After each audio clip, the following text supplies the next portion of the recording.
Коррупция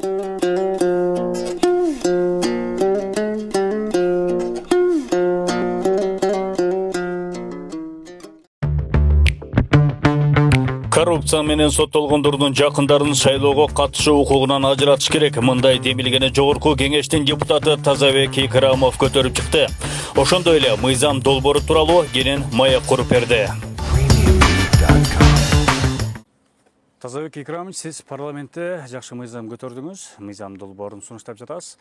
Бул коррупцияга шектелген, коррупцияга же болбосо коррупция боюнча соттолгон адамдардын жакындары, туугандары ушу жергиликтүү кеңешке, анан парламентке шайланбасын, келбесин деген да. Бул эмне максатты көзөйт бул мыйзам долбоору? Анан кандай эффект бериши мүмкүн? Ушул анан айрым жактарын түшүндүрүп кетсеңиз, бул жакын туган деген кандай болот? Мына бизде ушул мыйзамды туура айтасыздар, кече жакында талаш тартыш болду. Жогорку кеңеште талаш тартыш болуп, мына жерде 9%дан 7%га түшүрүү маселеси көтөрүлүп, мына 7% каралып атат бүгүнкү күнү. Биринчи окуудан өттү. Мына экинчи окууга мен өзүм сунуш катары мыйзамды киргиздим. Ал жерде коррупцияга шектелгендер, коррупция менен соттолгондор жана анын жакындары, жана балдары Жогорку Кеңешке талапкерлигин коюуга бөгөт коюлсун. Андан сырткары чет мамлекетте банктык счету барларды, чет мамлекетте жеке мүлктөрү бар жарандарыбыз дагы парламентке келгенге, ошолорго дагы парламентке келбегенге дагы, андан сырткары коррупция менен соттолгон адамдар бүгүнкү күнү парламентке депутат болуп, ошол эле местный кеңешке жана парламентке келбөө мыйзамын киргизип атам да. Бунун эң бир жакшы нерсеси, бүгүнкү күнү биз баардыгыбыз айтып атабыз да. Коррупция менен күрөшөлү, мамлекетибизди алдыга жылдыруу максатында. Мына бүгүнкү күнү ушу коррупциянын мыйзамсыз байыган адамдар боюнча башка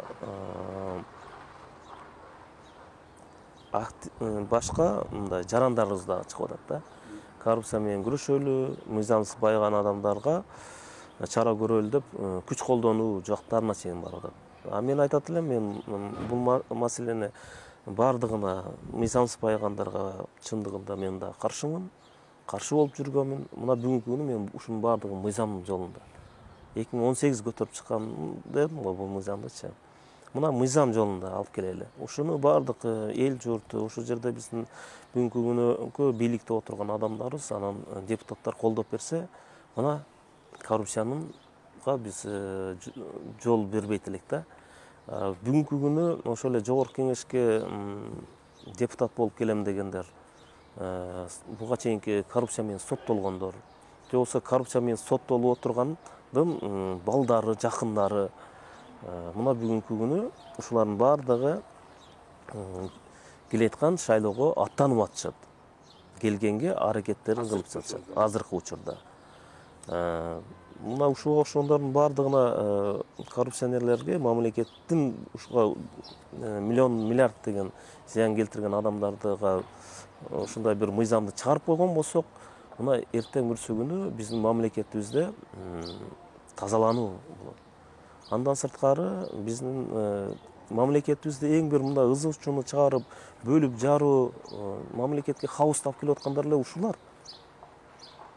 Миллиондоп, миллиардтап урдаган акчалар. Анан элдерибизде ошо шайлоо күнү келип, акча менен сатып алып, кайра эле ошо эң бир Жогорку Кеңешке келип, өкмөттүн үстүнөн көзөмөлгө алып, мына жерде өзүнүн адамдарын жумушка коюп, мына коррупциялык иштерди кайра эле баштап аткандар мына ушулар.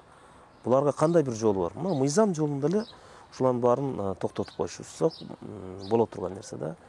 Анан көбү түшүнбөй калышы мүмкүн, жакындары жана балдары дегенде, эгерде коррупционер адам болсо, ал ошо коррупция менен соттолсо өзүнө, ошо адамдын жакыны болуп, бул аялы гана болот, эсептелет, анан баласы. калгандарына бул жакындарына кирбейт бул мыйзамда. Анан эң негизгиси бул мыйзамды көп айтат да адамдын укуктары бузулуп калышы мүмкүн депчи. Бул жерде адам укугунан мен айтат элем да мамлекеттин укугу, мамлекеттик адамдын укугунан мамлекеттин укугу. Мамлекет бийик туруш керек деп айтат элем да. Мына биз адамдын укугу бузулуп калат деп коррупционерлерди кайра эле шайлоого катыштырып, кайра эле чоң бир мамлекеттик кызматтарга алып келсек, алып келебиз. Алып келгенде эмне болуп атат бүгүнкү күнү? Мамлекеттин тагдырын ким ойлоп атат? Ошо кайра эле мамлекетти талкалаган коррупционерлер бүгүнкү күнү чоң кызматтарга же болбосо жогорку кеңешке депутат болуп шайланып келип атат. Мына кече жакында эле өзүңүздөр көрдүңүздөр. $100,000 менен пара кармалган, 14 жылга кесилген адам, Арпачиев деген. Мына бүгүнкү күнү амиссияга илешип, мына бүгүнкү күнү боштондукка чыгып атат да. Буга ким гарантия берет? Бул киши эртең жогорку кеңештин парламентке шайлоого келбейт деп. Кайра прокуратурага бара албайт. Себеби бул боюнча иш козголгон. Буну келе турган жагы парламент болушу мүмкүн. Биз ушундай бир шарттар түзүп берип коюп атпайбызбы? Мына менин чыгарып аткан мыйзам ушундай бир мамлекетке зыян келтирген, же болбосо өтө бир чоң ири коррупция менен кармалган адамдар бүгүнкү күнү жергиликтүү анан жогорку кеңештин парламентине катышпаганга мүмкүнчүлүк бербөө маселеси болуп атат да. Анан да бир айта кеткен нерсе, коррупция менен соттолду, коррупция. Ал адамдар бүгүнкү күнү кайра эле жогорку кеңешке келет, депутат болуп келгенден кийин ал адамдардан кандай жакшылык күтсө болот? Биздин мамлекет, биздин эл ушуларга бир кайра бир шарт түзүп берүүнү карап атат да. Мен айтат элем, жок. Адамдын укугуна караганда мамлекеттин укугу, мамлекеттин кызыкчылыгы эң биринчи өйдөдө туруш керек деп айтат элем да. Ошондуктан биз мамлекет деп, бул биздин мамлекетибизди биздин ата бабаларыбыз, биздин аталарыбыз жанын канын төгүп мамлекетти түптөп кеткен. Бүгүнкү күнү канча деген мамлекети, өзүнүн жери, өзүнүн флагы жок адамдар жүрөт да, улуттар жүрөт. Биз ошондуктан биз ар бир адамдын кызыкчылыгын, ар бир адамдын укугун деп эгерде бул жол менен кете турган болсок, жанагындай болуп калып атпайбы? Мамлекетибизди ушунчалык бүгүнкү күнү мына жумушсуздукка, же болбосо мамлекетибизди талап тоноого бир чоң бир аларга шарт түзүп берип койдук да. Ошондуктан мен айтат элем, эң биринчи мамлекетти биз сакташыбыз керек. Мамлекеттин кызыкчылыгы. Ар бир бизде бул жерде жарандарыбызда мамлекетке кандай кызмат кылдым, мамлекетке кандай кызмат кылсам, же болбосо мен мамлекетибизге кандай бир жакшы бир салым кошсом деген ушундай адамдарыбызда идеология, адамдарыбызда бир мындай жүрөгүнө ушундай бир жакшы нерсе чыгып, келечекте биздин урпактарга кандай бир мамлекетти калтырабыз. Биздин келечекте биздин урпактарыбызга алдыга өсүп, ушундай бир жаркыраган жакшы мамлекетти калтыруу максатын ушуну алдыга койгон адамдарды биз келечекте ошолорду өстүрүшүбүз керек да. Мыйзам долбоору өтүп кетпейби, анда убакыт көрсөтөт, бирок ушуга каршы чыгып жаткандар кимдер? Эми негизинен кимдер каршылыкты кимдер көрсөтмөгүлө? Каршылыкты эле ошол эле коррупция менен буга чейинки соттолгондор, же болбосо бүгүнкү күнү коррупционер деп айтып аткан адамдар мына ушулар каршы чыгат. Мына бул мыйзамды мен алып чыгып атам. Жалпы элдер билсин, көрсүн. Мына эртең ушу мыйзамды өтүп кетет деп эч ким гарантия бербейт. Мына ушул жерде эле каршылыктар боло баштайт. Азыр бүгүнкү күнү жогорку кеңешке шайлоого аттанып аткан буга чейинки чет мамлекетте банктык счету барлар, булар миллионер, миллиардерлер да. коррупциянын ушундай бир коррупцияга аралашкан жерлери же болбосо буга чейин коррупция менен соттолгон адамдар булар жөн турбайт да, чынбы. Мына бүгүнкү күнү ушундай бир чоң бир мындай мамлекетке бир чоң бир ызы чууну дагы алып келип аткан, мамлекетте мындай стабилдүүлүктү дагы жоготуп аткан ушулар. Жөнөкөй карапайым адамдар, элдерибизге мындай нерсенин кереги деле жок да. Булар кандай бир жол менен кайра бийликке келип, ошол жерден дагы өздөрүнүн bundan аркы коррупциялык иштерин же болбосо арам иштерин ишке ашыруу максатында болуп атат да. Буларда бир гана өзүнүн кызыкчылыгы бар. Бул жерде мамлекеттин кызыкчылыгы. Мамлекетибизди алдыга жүргүзүү деген бир маселе бар да. Анан бул жерде көп айтышы мүмкүн, бүгүнкү күнү чет мамлекетте кандай банктык счету бар адамдар, булардын кандай тиешеси бар, же болбосо бизнеси же болбосо мүлкү бар адамдар депчи. Мен буларга айтат элем. Мына бүгүнкү күнү буга чейинки качып кеткен экс-президенттерибиз бүгүнкү күнү мына алыска барбайлы, бүгүнкү күнү Америкада жүргөн Шадиев, мына бүгүнкү күнү мына ушул адам убагында ошол жактан счет ачкан, башка кылган. Эмне деген эбегисиз мамлекеттин же болбосо кыргыз элибизге ушундай бир чоң бир суммадагы акчалары ошол жака которуп турган да. Мына бүгүнкү күнү булар мамлекет эмес, булар качып кетти. Бүгүнкү күнү ал жерде барып өзүнүн жашоосун улантып атсак деген нерселер бар да. Мына ушуга окшогон тарапташтар, ушуга окшогондун жакындары эртең шайлоого катышпайт же болбосо дегенге эч ким мындай гарантия бере албайт да. Себеби мына эртең бир күнү ушуга окшогон адамдар сөзсүз түрдө кайра жогорку кеңештин шайлоого катышып калышы мүмкүн да. Ошого бөгөт коюп атканда. Ооба. Эң бир бөгөт кое турган нерсе ушу да. Мисалы коомчулукта айтылып атат да, бул атасынын кылган ишине баласы жооп бербеш керек деп да. Ушул жерде бул мыйзам укуктук жактан адамдарга чектөө киргизип койбойбу? Эң бир туураны айтып атасыз. Себеби мына эң бир ушул жерде жатат да, коррупцияга мыйзам чыгарып койсо эле токтоп калат дегенден алыспыз, бирок адамда бир мындай чочуу сезими болуш керек да, коркуу сезими.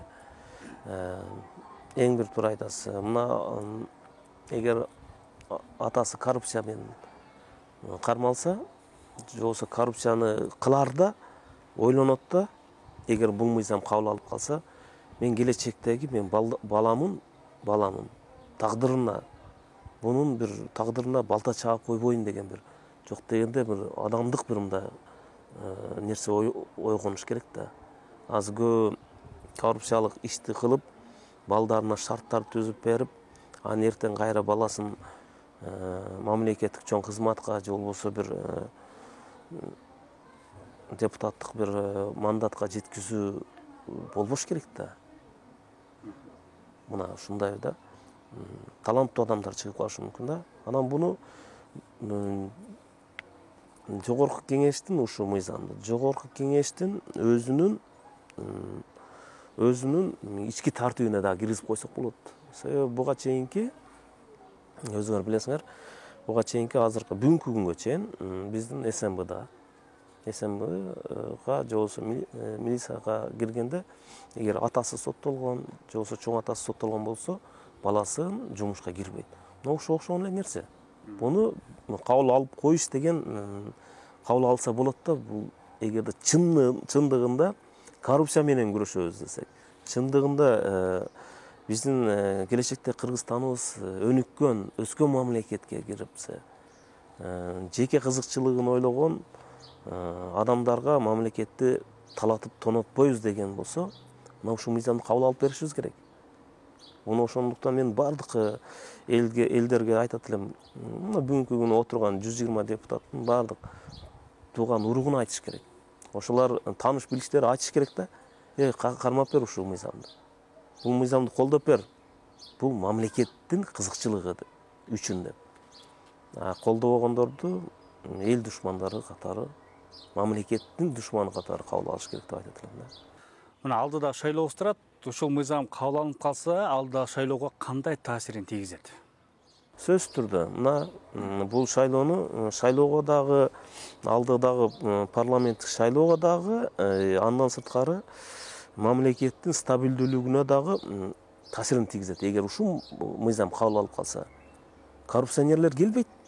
Алар уже талашып тартышып чоң акчаларды элдерге таркатып, элдердин башын айландырып, өтпөй калса эртең көчөгө чыгарбайт. Коррупционерлерде акчанын баардыгы топтолгон. Жөнөкөй жарандар мына ушул жерде элдерди акча менен сатып алып токтойт. Мына кечеги эле соттолуп аткандардын азыр чоң аттанып атышат, балдары, жакындары дегендей. Буларды эми миллион эмес, миллиард деген акчаны бүгүнкү күнү мамлекетти ушундай отургузгандар. Буларга ар бир адамга 10 миң, 20 миң сомдон, же болбосо $100 голосу сатып алат дегенге, мына ушулар да эртең.